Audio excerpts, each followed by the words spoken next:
नमस्कार। आज हम कुछ दिलचस्प स्रोतों की गहराई में उतर रहे हैं। ये स्रोत बताते हैं कि राजस्थान नाम कैसे चलन में आया और ये पूरा इलाका एक राज्य के तौर पर कैसे बना। बिल्कुल ये सिर्फ नाम या नक्शे की कहानी नहीं है, ये तो इतिहास के बनने की कहानी है ना? सही कहा। स्रोत हमें आप देखिए दो अलग अलग कहानियां दिखाते हैं। एक तो है इस ज्योग्राफिकल एरिया के नाम की कहानी और दूसरी है इसके एक राज्य बनने की कहानी। अच्छा। दोनों का अपना अपना सफर रहा है। तो चलिए पहले नाम की बात करते हैं। हाँ जरूर। तो ये राजस्थान नाम ये आया कहाँ से?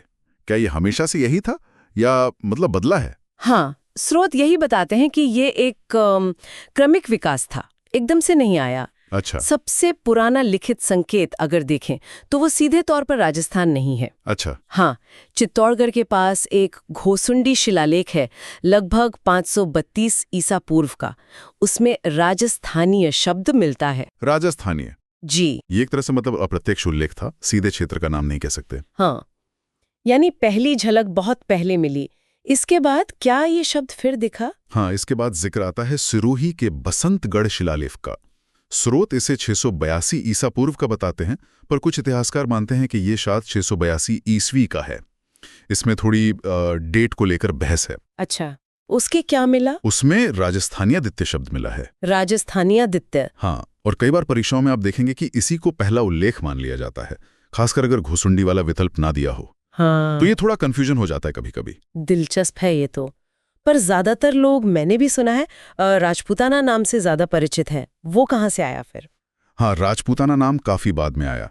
ये 1800 ईस्वी में जॉर्ज थॉमस ने इस्तेमाल किया था इस इलाके के लिए। जॉर्ज थॉमस ने? हाँ, लेकिन इसका जो लिखित प्रमाण है वो 1805 में विलियम फ्रैंकलिन की एक किताब है, the military memoirs of mister George Thomas, उसमें मिलता है। ओह अच्छा, तो कहने वाले थॉमस थे पर लिखा फ्रैंकलिन ने। बिल्कुल। और ये जानना भी जरूरी है कि ये नाम एक तरह से बाहरी लोगों ने दिया था। समझ गया। तो जॉर्ज थॉमस का राजपूताना हो गया, लेकिन फिर राजस्थान नाम कैसे इतना पक्का हुआ, इतना प्रमुख हो गया? हाँ, इसका क्रेडिट तो जाता है कर्नल जेम्स टॉड को। घोड़े वाले बाबा? जी हाँ, घोड़े वाले बाबा। 1829 में उनकी बहुत मशहूर किताब आई, annals and antiquities of Rajasthan. इसमें उन्होंने इस क्षेत्र के लिए राजस्थान, रायथान या रजवाड़ा जैसे शब्द इस्तेमाल किए, और वो भी प्रमुखता से। उनकी किताब बहुत अहम थी क्योंकि पश्चिमी दुनिया को इसी से इस इलाके के इतिहास, संस्कृति का पता चला। तो इसी किताब ने राजस्थान नाम को लोकप्रिय भी बनाया और स्थापित भी कर दिया। वाह, तो मतलब शिलालेखों के हल्के संकेतों से शुरू हुई कहानी, फिर राजपूताना आया और कर्नल टॉड ने आके राजस्थान नाम को जमा दिया।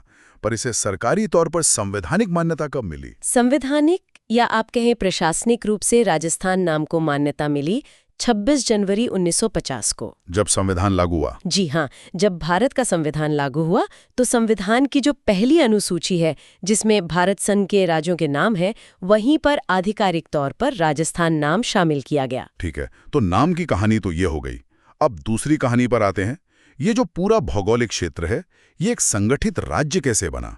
आजादी के वक्त तो यहाँ सब बिखरा हुआ था, रियासतें थीं, ठिकाने थे। बिल्कुल सही पकड़ा आपने। स्रोत यही बताते हैं कि आजादी के समय यहाँ 19 तो रियासतें थीं। 19? हाँ, और 3 ठिकाने थे, नीमराना, लावा, कुशलगढ़, और एक चीफ कमिश्नर का क्षेत्र था अजमेर मेरवाड़ा, जो सीधे ब्रिटिश कंट्रोल में था।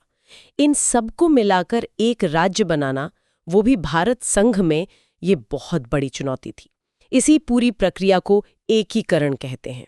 और ये एकीकरण मतलब कितना समय लगा इसमें और कैसे हुआ? मैंने सुना है कई चरणों में हुआ था। जी हाँ, ये प्रक्रिया काफी लंबी और जटिल थी।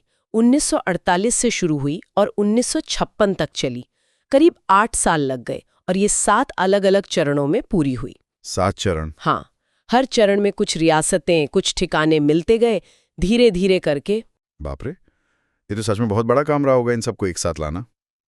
इनमें सबसे अहम, सबसे महत्वपूर्ण चरण कौन सा माना जाता है? यकीनन चौथा चरण, वो सबसे निर्णायक था। ये हुआ 30 मार्च 1949 को। 30 मार्च 1949? जी, इसी दिन जयपुर, जोधपुर, बीकानेर, जैसलमेर जैसी जो बड़ी और ताकतवर रियासतें थीं, वो सब एकीकृत राजस्थान में शामिल हुईं और इससे बना वृहद राजस्थान। वृहद राजस्थान। तो 30 मार्च को राजस्थान दिवस मनाते हैं हम। अच्छा, तो ये है राजस्थान दिवस के पीछे की कहानी।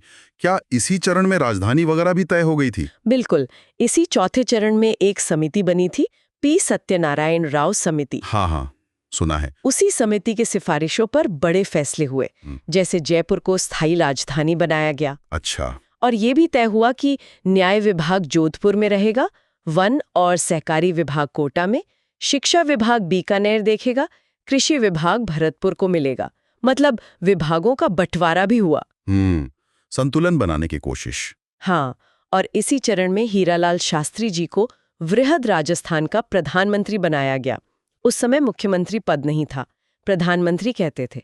तो एक तरह से राज्य को एक प्रशासनिक मुखिया मिल गया। तो अगर हम संक्षेप में देखें तो कहानी कुछ यूं है कि प्राचीन शिलालेखों में राजस्थानीय जैसे शब्द मिले। हाँ फिर बीच में राजपुताना नांचो, जिसे जॉर्ज थॉमस ने इस्तेमाल किया। जी, फिर कर्नल टॉड ने राजस्थान नाम को अपनी किताब से स्थापित कर दिया। बिल्कुल। और फिर 7 चरणों का एक लंबा एकीकरण चला, जिसमें चौथा चरण सबसे अहम था, 30 मार्च 1949 वाला।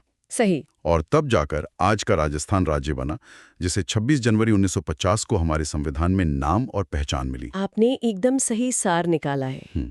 ये पूरी यात्रा हमें दिखाती है कि कैसे किसी जगह का नाम और उसका स्वरूप, मतलब भौगोलिक और प्रशासनिक, वो कैसे ऐतिहासिक ताकतों, राजनीतिक प्रक्रियाओं और कुछ अहम व्यक्तियों के असर से वक्त के साथ बनता और बदलता है। ये सिर्फ नाम रखना या सीमाएं खींचना नहीं है, ये एक पहचान के बनने की कहानी है। सही बात है। और ये सोचने पर भी मजबूर करता है ना जी। कि हमारे आसपास की कितनी ही जगह हैं जिनके नामों के पीछे, जिनकी सीमाओं के पीछे ऐसी ही न जाने कितनी परतदार कहानियां छिपी होंगी। बिल्कुल, कहानियां जिन्हें हम शायद जानते भी नहीं। हाँ, जिन्हें हम जानते भी नहीं हैं।